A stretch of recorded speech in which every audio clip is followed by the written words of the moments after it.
Hey Magpies, how you going? We're here with the very first episode of the Belconnen podcast, Inside the Nest.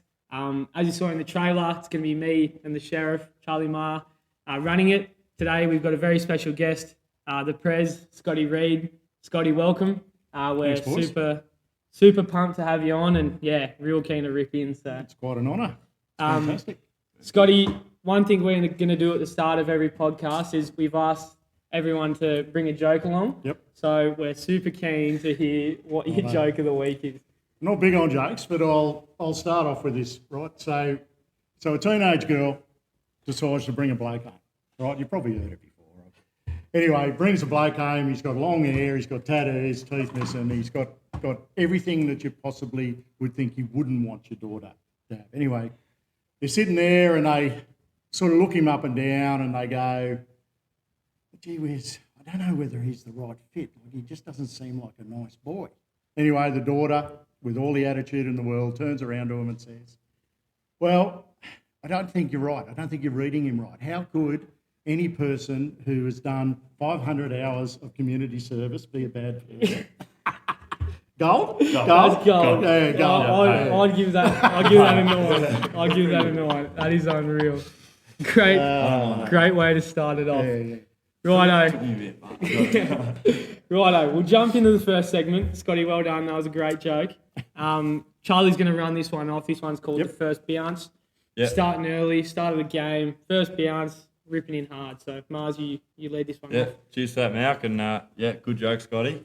So I suppose we just want to know, like we already know that you do a lot around the club and everyone appreciates and knows how much you get up to and, you know, how much you do for the club.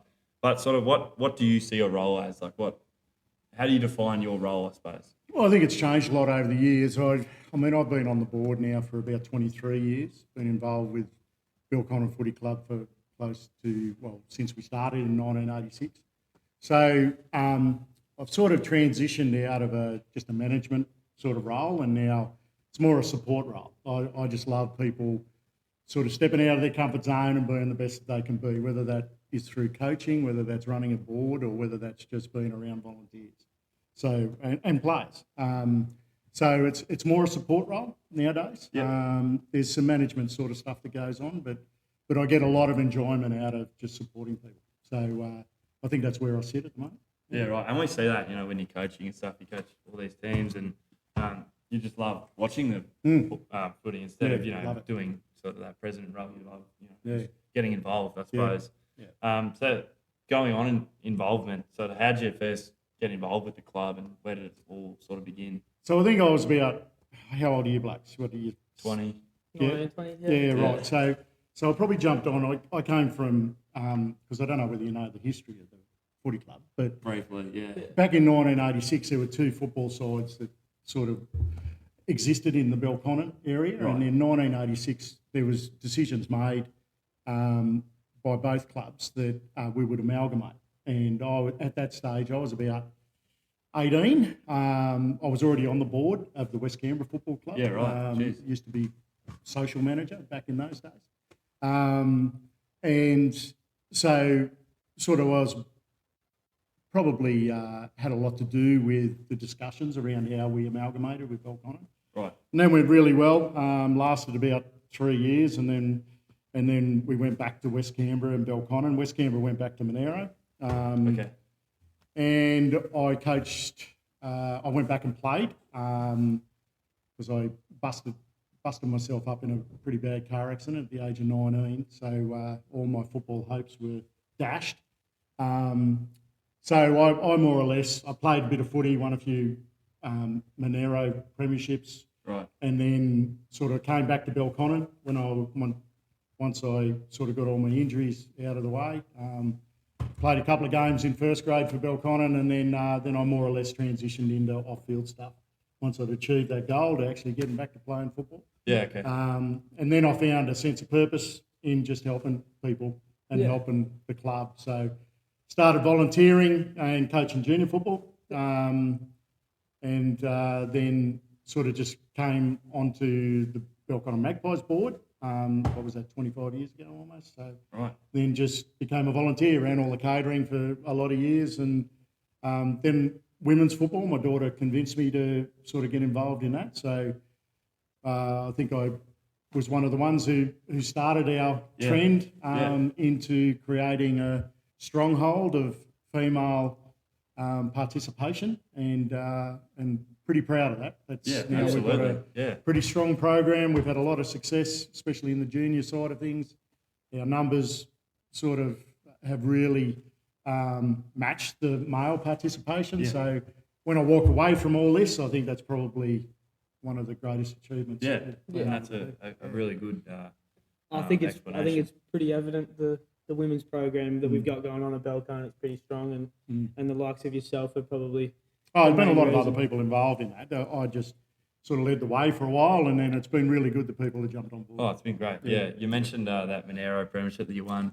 Before we started this, Scotto said, "Can we put?" He's got a photo over there. He wanted to put it in the background so everyone could see that he won it. You know, the old Belconnen boys. There's always that bit of banter about the West Canberra Belconnen stuff, and I don't know why it ended up in the trophy cabinet, but I'm pretty happy. Put it in the mainstay. Yeah, put it in the background. Yeah. So what's your sort of favourite part of whether it's turning up on a Saturday and watching all the games or the cold trainings in a. Yeah, I think it's just seeing that sense of achievement. So you know, like I noticed that there's a question later on about, what are your favourite moments in the football club? Well, I think, I coached a bunch of girls who had no idea at the age of 16, got flogged by 20 goals in their first game, and then ended up winning the grand final. Yeah, right. You know, those sort of things where you see people actually really achieve something, really get something out of it. Yeah. I look around at a lot of young blokes who come through our footy club and the patience we've had and wanting them to be in a better place and actually trying to work with them through different challenges that they've had. Yeah. My favourite saying is it's got to be more than footy. And I think that we are a place that is actually more than footy. Absolutely. And in the most, I think we really care about each other, and that's another thing I'm really proud of, that our people, our volunteers, our network, our players all have a great deal of respect for each other, and we want the best for each other. And I think that's really important. Oh, yeah. 100%. Yeah. Without a doubt. That's something I see every day when I come to the club. It's footy, but it's people first, and it's less of a business. Yeah. And it's Malco's turn now to introduce the Premiership Quarter, we're calling it. So this is the mainstay, the Premiership Quarter. Yep. As most coaches call it, the most important. So we've got some big whopper questions here. Not really big whopper, but a few important ones. Yep.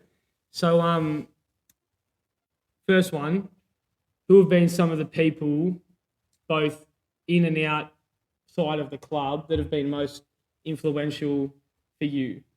And I guess your role in Belconnen. So I'm a strong believer in, if you want to succeed, you've got to surround yourself with the right people. Yep. 100%. So you guys were probably a bit before your time, but there was Joe Foster, there was Terry Jamison, Lyle Camp.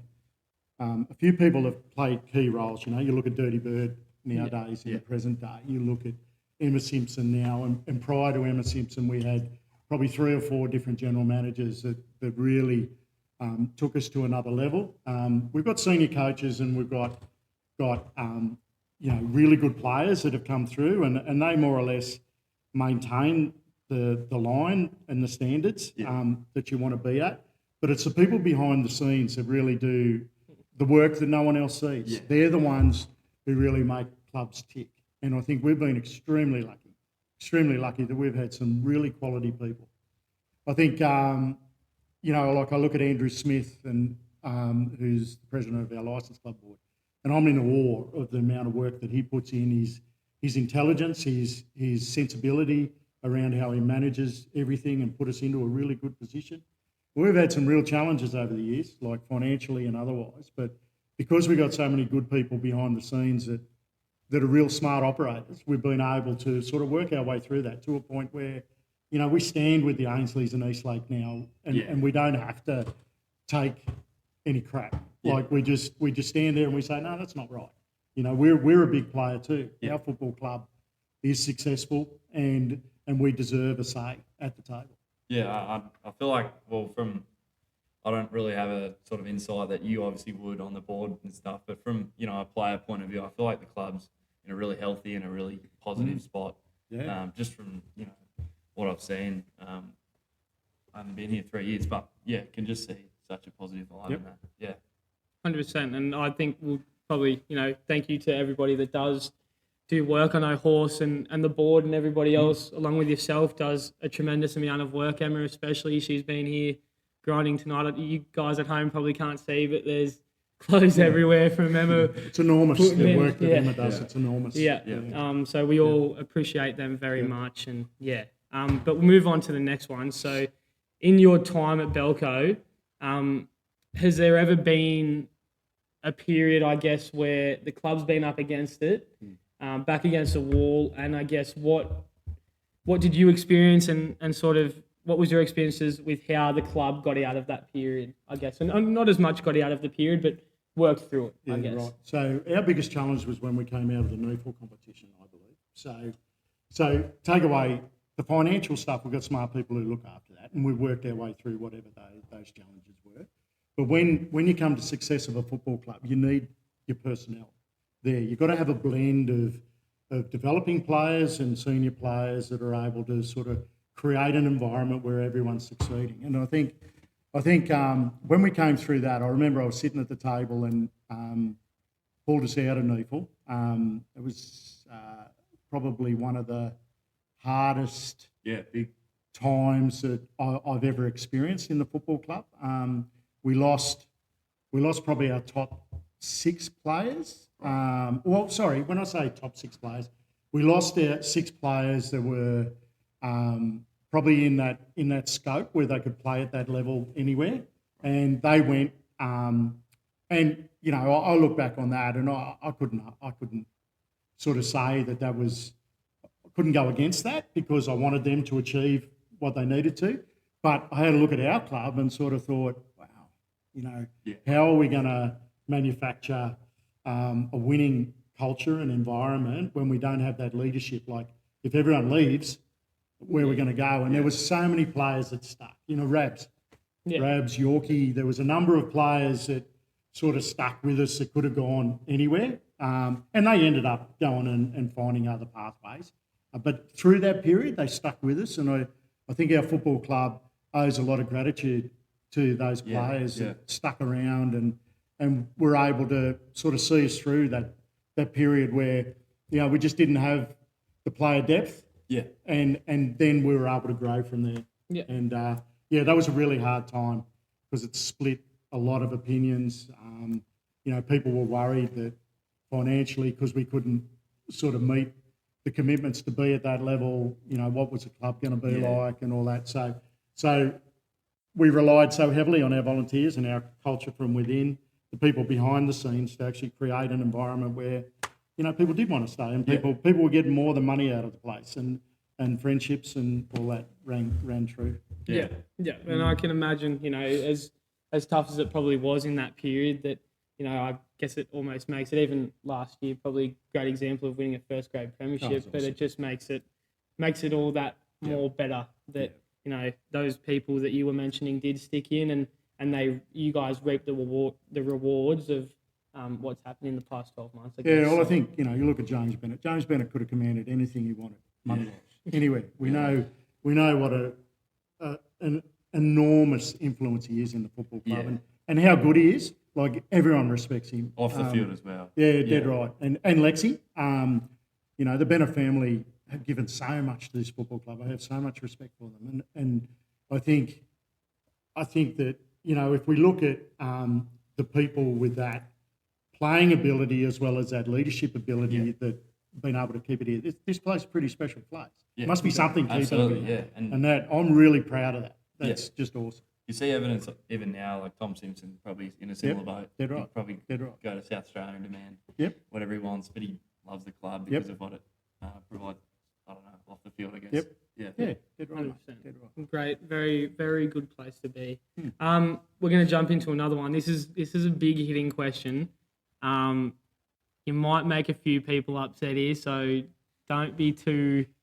Players, this is for the players. Don't be too upset on what Scotty says here. But going into the 2024 season, who do you reckon are some players, male and female, that you're most looking forward to seeing have a ripper year?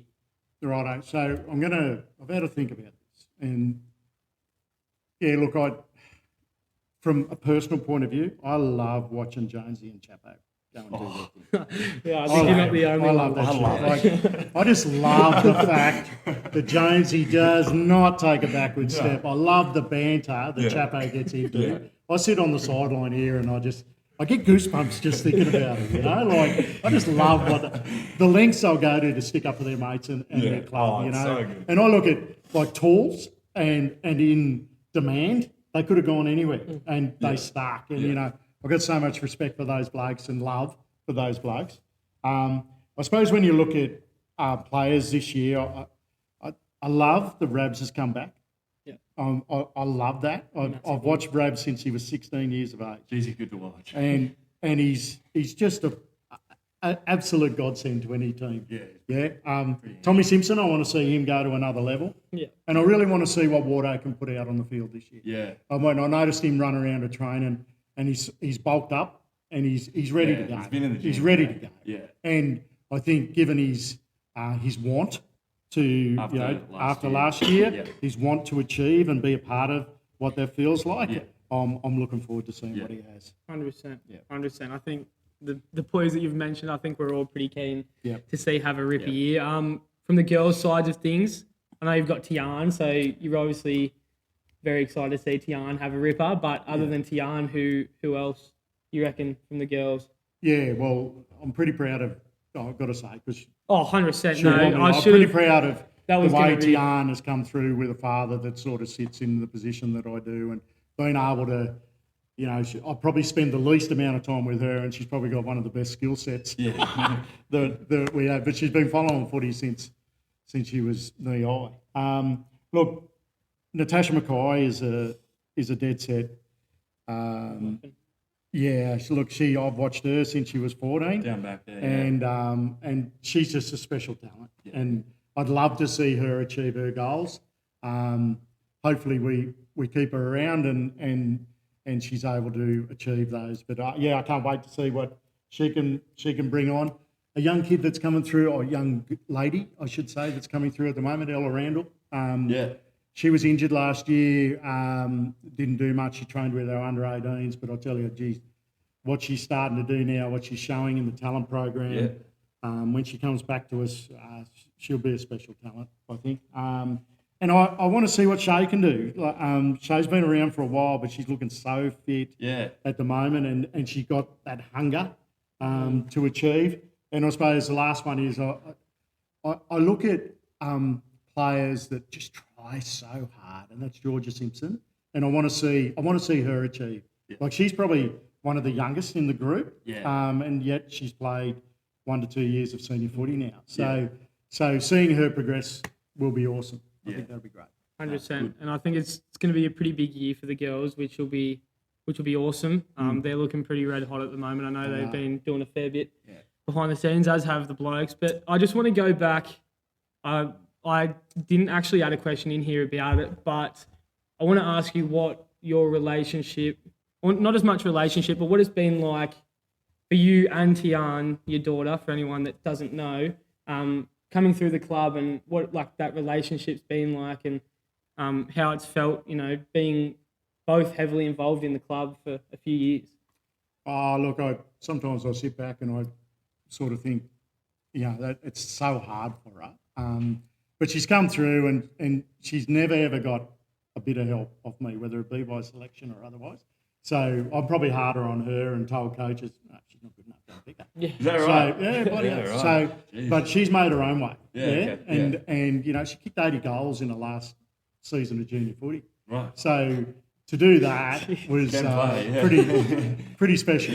And even though she'll deny it, or she's not one to sort of stick herself up there in the limelight. But I'm extremely proud of her, and I look at how much the football club has taken me away from my family, and it's been a lot. It's been a lot. So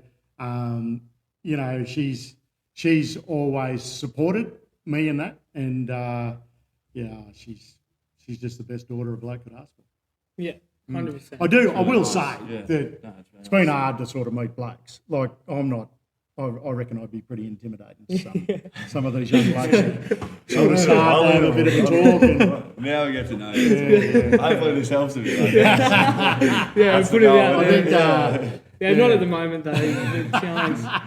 So I think there's one particular young bloke that sort of started to become organise a friendship with her, and he seems to be going all right at the moment. So. Yeah.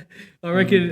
Hey, I'll back Brendo up here. I reckon if there's any bloke that would be good for Tiana, I reckon it'd be him. He's a pretty ripper of a bloke. So, righto, we're gonna get moving on. He is a nice young bloke. Shout out to Brendo. Be quiet, and I was like, oh, Righto. So, what do we got here? We got the red zone. So this is. This is me, is it? Yeah, this Quick is you, fire? Mars. All Yeah, right, so quick it's fire. the last quarter. We're down. Yeah, this is a bit of a situation, I suppose, if we're putting Scotto in. So we're down by 5. We've got 2 minutes on the clock. We're going to give you a minute. We've got 10 questions. Sure. We want 1 or 2 word answers. Yep. Real quick and rapid sort of Sure. answers, I guess. So your favourite ground in Canberra? Nest. Pretty obvious one. Favourite position on the ground? Centre. Favourite item of merch I like our from hoodie. Belconnen? I Hoodie? like our hoodie. Okay, Yep. Woody, love it. Favourite memory at the club? I'm going to run with either 2009 grand final or last year's grand final. I can't really split them Right. Yeah, love it. Both Okay. good for finals. different reasons.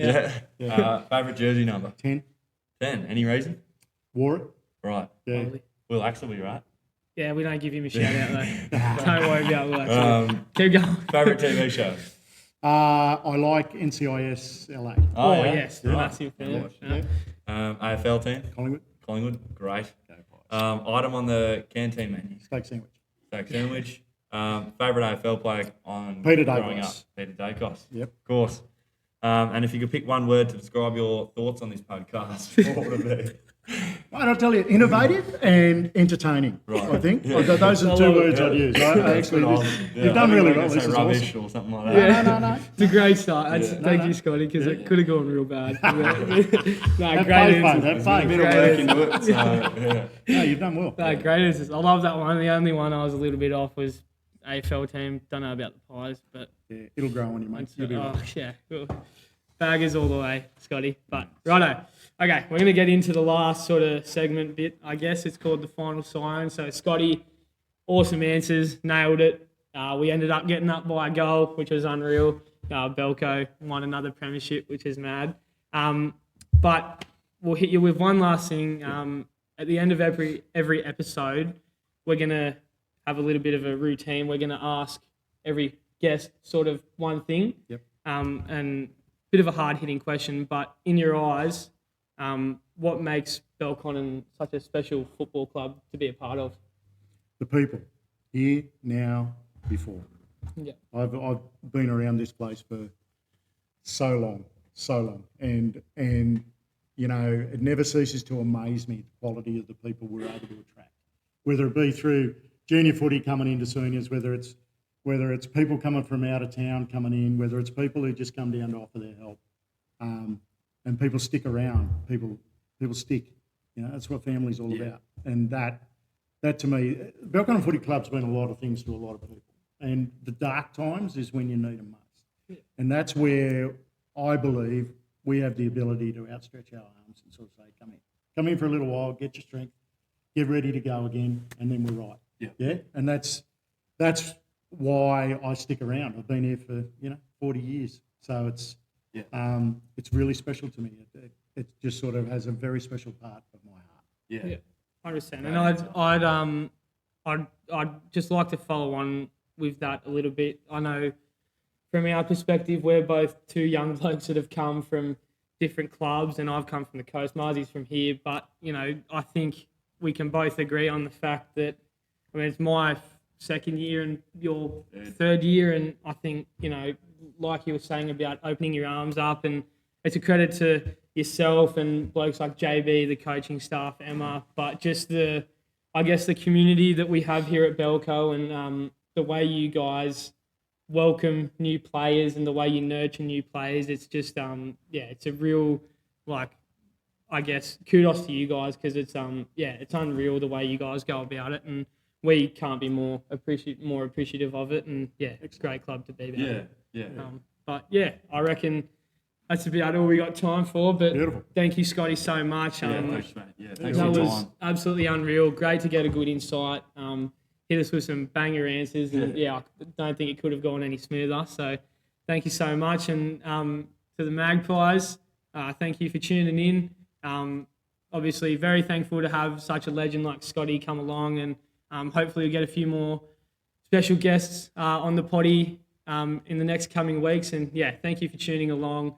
Keep posted on the Belconnen Instagram page, and we'll probably be uploading this one to YouTube. So stay tuned. Hope you It'll go viral. It'll go viral. Go viral. Unreal. Get the chance. Righto. Thanks, guys. Righto. Thank you. guys. Go Pies. Ain't no question if I want it, I need it.